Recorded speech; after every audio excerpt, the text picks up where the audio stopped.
Formula One loves to talk about unpredictability, but back in the early 2000s, Bernie Ecclestone decided that wasn't enough. His solution: install sprinklers on every track to make random wet races. Yes, actual sprinklers, like your garden, but worth millions. Bernie argued it would spice things up. He wanted random rain mid-race, so strategy would explode into chaos. Imagine Monaco suddenly turning into a slip and slide halfway through. Drivers like Hamilton and Alonso basically said, "This isn't Mario Kart." Fans thought it was satire. Nope, Bernie was deadly serious. He even proposed a system where the FIA could trigger rain for exactly 5 laps. As if Charlie Whiting had a big red button that said wet mode on.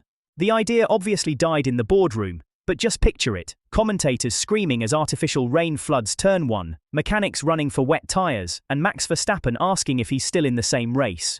It never happened, but somewhere deep down, F1 secretly still loves the idea, because let's be honest, sprinklers would have made 2019 Abu Dhabi slightly less boring. Bernie Ecclestone wasn't done with weird ideas. His next innovation was to replace championship points with Olympic-style medals: gold, silver and bronze. The logic: reward winning more. The result: chaos.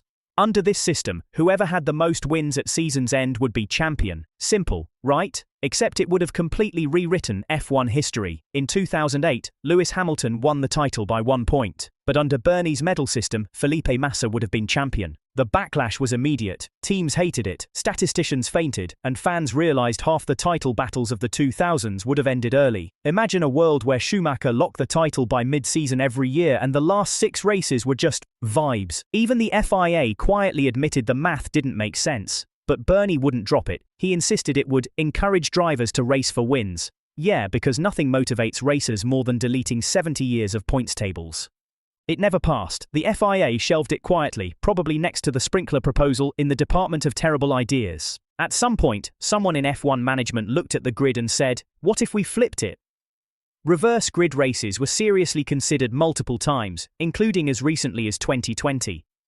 The idea: the fastest cars start last, the slowest start first. Instant drama, right? Except F1 isn't NASCAR. Half the field would be vaporized by turn 1. Imagine Latifi leading into the first corner while Verstappen tries to overtake 14 cars at once. The FIA pitched it as a way to make races unpredictable. Drivers called it a gimmick. Hamilton said it would make a mockery of the sport. Translation: please don't make me crash into Haas for TV ratings. Even funnier, F1 actually tested it on the simulator. The data said it would create exciting chaos, which is corporate speak for mass destruction and lawsuits. In the end, reverse grids were canned, but sprint races were born instead. So technically, the idea didn't die. It just came back in disguise, with less fire and more PR spin. Believe it or not, there was one rule so bad it was killed after just 2 races. In 2016, the FIA replaced traditional qualifying with elimination qualifying. Every 90 seconds, the slowest driver got knocked out, mid-session. It was like musical chairs, but with million-dollar cars. The idea was to make qualifying more dynamic. What actually happened was 15 minutes of empty track while everyone sat in the garage, eliminated drivers just chilling like, "Guess I'll die." Fans booed. Broadcasters ran out of things to talk about. At one point, the TV director literally filmed mechanics packing up early. By round 2, everyone hated it. Teams, drivers, even the FIA, so they scrapped it immediately. It remains one of the fastest rule reversals in F1 history. The funniest part? It took an emergency meeting to agree that maybe eliminating half the grid before they could even set a lap wasn't entertainment. Some say elimination qualifying was just a simulation of what it feels like to be a backmarker team in 1997. When refueling was banned in 2010, F1 said it was for safety and cost. But a few years later, they started missing the explosions. By 2014, there was serious talk of bringing refueling back to make races more strategic. Teams argued it would add unpredictability and faster lap times.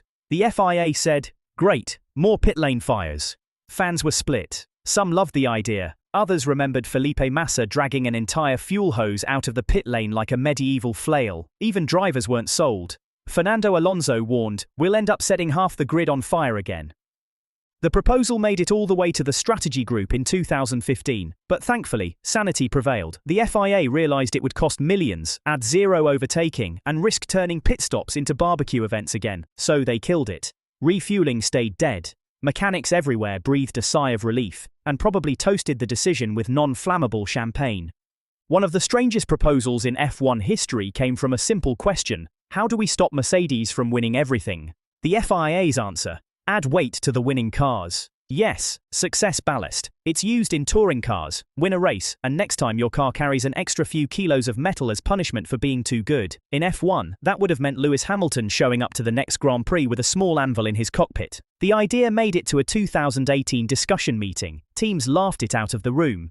Toto Wolff called it nonsense. Christian Horner said it was anti-sport, which, coming from Red Bull, is hilarious. It would have been chaos. Teams already complain about 0.1 seconds in lap time. Imagine giving someone 5 kilograms more and calling it fair. The rule never passed, but it proved something. F1 would rather rewrite the aerodynamic rulebook every 2 years than admit maybe, just maybe, some teams are too good. Before sprint races existed, there was another idea floating around: qualifying races. The plan was to replace Saturday qualifying with a short race that decided Sunday's grid, but with reverse order starts. Basically, Formula One wanted to invent sprints, but forgot how to explain them. Each Saturday race would set the grid for Sunday, with points for top finishers. But the FIA couldn't decide the rules. Should drivers risk their car for a non-points event? What if the front row was filled with backmarkers? What if someone crashed and couldn't race Sunday? The whole thing collapsed under its own confusion. It was quietly shelved, until 2021, when sprint races finally arrived. So technically, qualifying races did happen, but only after 5 years of corporate brainstorming and rebranding. You can almost hear the meeting. Okay, so we hate the name qualifying race. What if we call it a sprint? Brilliant! Same thing, new name. When Formula E launched in 2014, it had a bizarre feature called Fan Boost. Fans could vote online to give certain drivers a temporary power increase. Yes, literally democracy-powered horsepower. And guess what? F1 actually considered adding something similar. Around 2015, the FIA floated the idea of fan interaction mechanics. Basically, social media votes could affect strategy, tyre choice, or DRS usage. Imagine Twitter deciding when Max Verstappen gets DRS. The reasoning was obvious: attract younger fans. The backlash was immediate. We want racing, not reality TV. Even drivers mocked it. Kimi Räikkönen said, "I'm not here to be voted on." The plan was quietly dropped, but the scars remain. To this day, some fans joke that if the FIA ever brings Fan Boost to F1, they'll start supporting MGPT out of protest.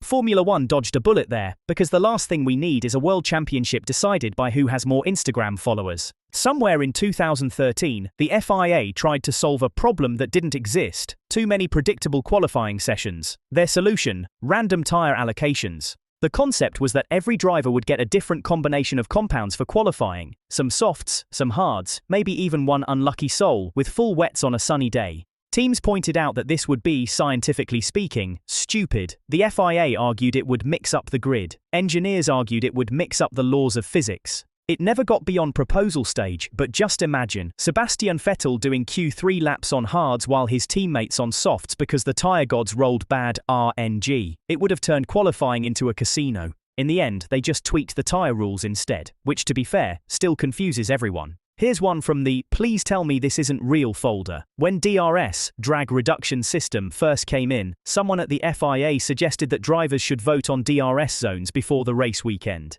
Yes, a literal vote. Drivers, sitting in a Friday briefing, raising hands like a classroom, deciding where they wanted extra overtaking. It sounds like a parody, but it almost happened in 2011. The logic was that drivers know best. The problem: they all voted selfishly. Every driver wanted DRS zones in the exact places that would help them personally. The FIA quickly realized democracy doesn't work when 20 people are trying to cheat each other, so they scrapped the idea and decided to just let the stewards pick. Imagine if they hadn't. We'd have Hamilton and Verstappen arguing about where to place the press-to-pass button mid-weekend.